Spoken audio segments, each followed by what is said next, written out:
اعوذ باللہ من الشیطان الرجیم، بسم اللہ الرحمن الرحیم۔ اللہم صلی علی سیدنا و مولانا محمد وعلی آل سیدنا و مولانا محمد وبارک وسلم۔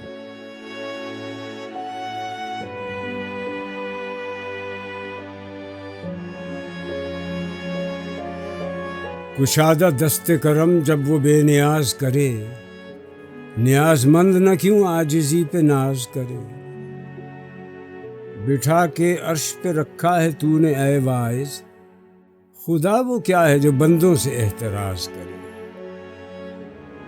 میری نگاہ میں وہ رند ہی نہیں ساقی جو ہوشیاری و مستی میں امتیاز کرے۔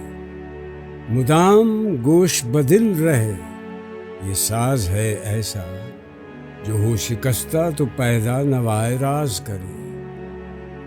کوئی یہ پوچھے کہ واعظ کا کیا بگڑتا ہے، جو بے عمل پہ بھی رحمت وہ بے نیاز کرے۔ سخن میں سوز الہی کہاں سے آتا ہے، یہ چیز وہ ہے کہ پتھر کو بھی گداز کرے۔ تمیز لال و گل سے ہے نالہ بلبل، جہاں میں وانہ کوئی چشم امتیاز کرے۔ غرور زہد نے سکھلا دیا ہے واعظ کو کہ بندگان خدا پر زباں دراز کرے۔ ہوا ہو ایسی کہ ہندوستان سے اے اقبال، اڑا کے مجھ کو غبار رہے حجاز کرے۔ ایک معنی، بے نیاز مراد ہے خدا، نیاز مند انسان بندہ۔ مطلب، اس غزل کے مطلع میں کہا گیا ہے کہ خدائے عز و جل جب انسان پر کرم نوازی کرتا ہے تو وہ جو بے شک مجبور اور تہمی دامن ہے، اس انسان کو تو اس کے کرم نوازی پر فخر و ناز ہونا چاہیے۔ دو معنی، احتراز پرہیز کرنا۔ مطلب، اقبال نے اس شعر میں واعظ کو مخاطب کرتے ہوئے ایک نازک مسئلے کو بڑے حقیقت پسندانہ انداز میں چھیڑا ہے۔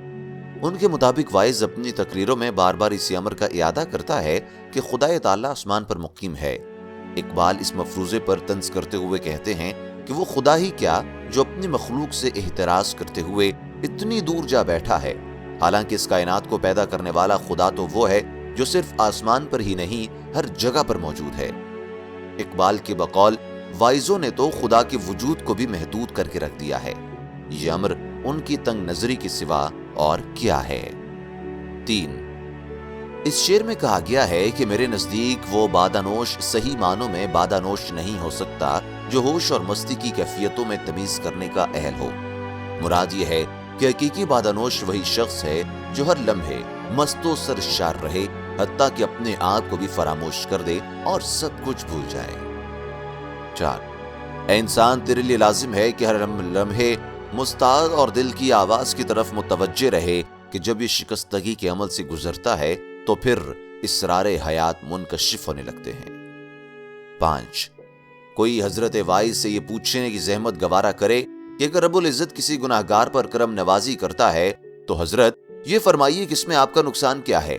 مراد یہ کہ واعظان کرام کا طرز عمل تو یہی ہے کہ وہ لوگوں کو جرم و گناہ کے حوالے سے اپنی تقریروں میں خوفزدہ کرتے رہتے ہیں، جبکہ خدا رحیم بھی ہے اور کریم بھی ہے۔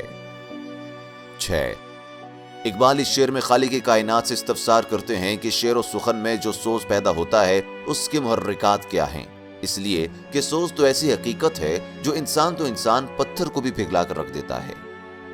7، بلبل کو گلاب کے پھول سے تو عشق ہے اور لالے کے پھول سے بے تعلق رہتی ہے۔ گلاب کے مرجھانے پر اسی لیے وہ اداس ہو جاتی ہے، چنانچہ اگر وہ دوسرے پھولوں کو بھی گلاب کی مانند چاہے تو پھر اس کو نالہ و فریاد کی ضرورت نہ ہوگی۔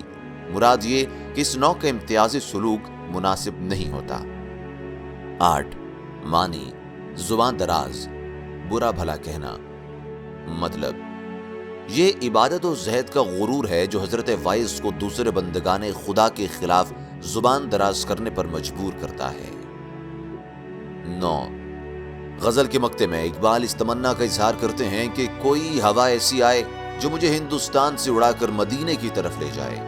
مراد یہ ہے کہ خدا کرے وہ سعادت نصیب ہو کہ ہندوستان سے مدینے کے لیے عازم سفر ہو۔